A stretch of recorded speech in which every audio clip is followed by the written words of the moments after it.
Here I've got ZOPO Speed 7 and let me show you how to allow unknown sources on the following device. So at first you have to open the list of all applications, then find and select the settings. Here you should find and pick security.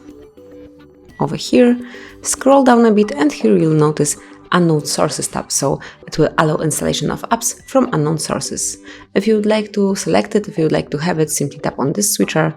And here you've got the notification that your device will be in danger, but if you truly want to do it, if you truly want to install some app from unknown sources, simply click on OK. And that's it. From now on, you can install some apps from unknown sources. Then, if you would like to switch it off in the future, simply click on the same icon to deactivate it. So that's it. This is how you can enable and disable unknown sources in your ZOPO Speed 7.